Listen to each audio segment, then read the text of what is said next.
texte sur lequel porte la prédication de ce matin, ce sera donc un texte en 1 Thessaloniciens. Là, il s'agit du chapitre 4 et du verset 9 à 12, plus précisément. Donc on est dans la continuité d'une série de prédications qui concerne cette lettre que Paul a écrite aux Thessaloniciens.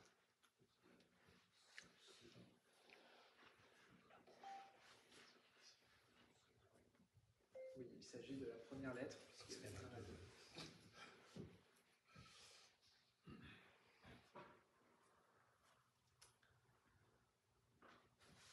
Alors, je vais lire le texte. Vous n'avez pas besoin qu'on vous écrive au sujet de l'amour fraternel, car vous avez vous-même appris de Dieu à vous aimer les uns les autres. Et c'est ainsi ce que vous faites envers tous les frères et sœurs de Macédoine entière. Mais nous vous encourageons, frères et sœurs, à progresser encore, à vous efforcer de vivre en paix, à vous occuper de vos propres affaires et à travailler de vos mains, comme nous vous l'avons recommandé. Ainsi, votre conduite sera honorable aux yeux des gens de l'extérieur et vous ne serez dépendant de personne.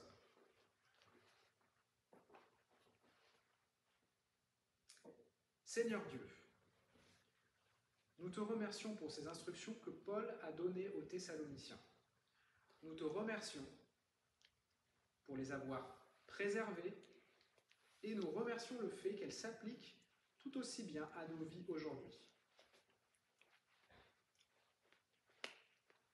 Nous demandons que ton esprit ajoute l'application et qu'il nous aide à voir exactement où tu veux que ces paroles entrent dans nos vies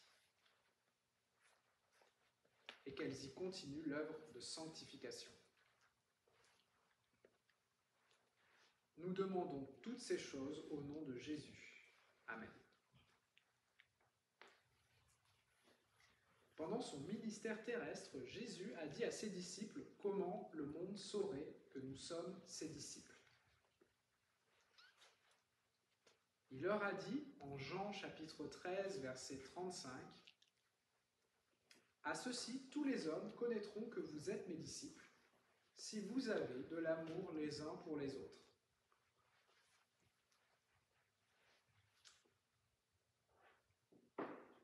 Jésus n'a pas dit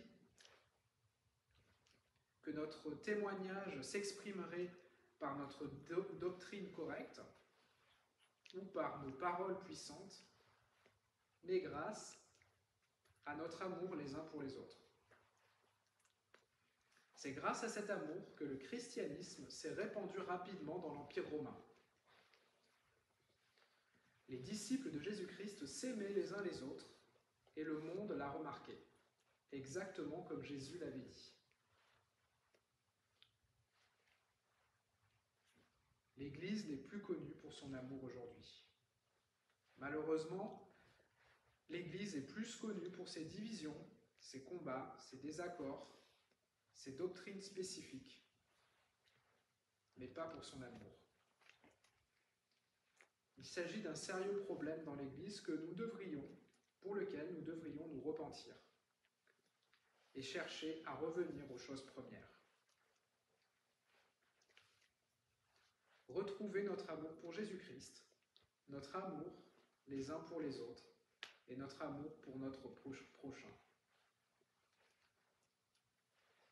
L'amour est le cœur même du christianisme et de notre témoignage au monde.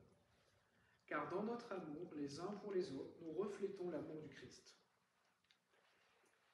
Alors, ce passage traite de l'amour et de sa juste place dans nos vies afin que nous vivions de manière à plaire à Dieu en toutes choses. S'aimer les uns les autres plaît à Dieu. Dans ce chapitre, Paul se demande si nous plaisons à Dieu dans tout ce que nous faisons. Rappelez-vous qu'au verset 1 de ce chapitre, Paul a écrit « Maintenant donc, frères et sœurs, vous avez appris de nous comment vous devez vous conduire et plaire plaire à Dieu. Et c'est ce que vous faites. De même, nous vous le demandons et nous vous y encourageons dans le Seigneur Jésus. Progressez encore.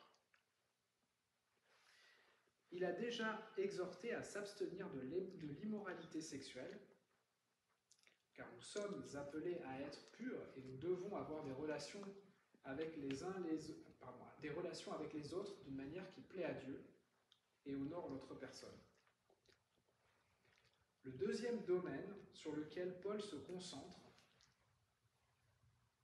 et la façon dont nous devons vivre concerne l'amour fraternel ou l'amour les uns pour les autres, comme le Seigneur Jésus l'a ordonné à ses disciples.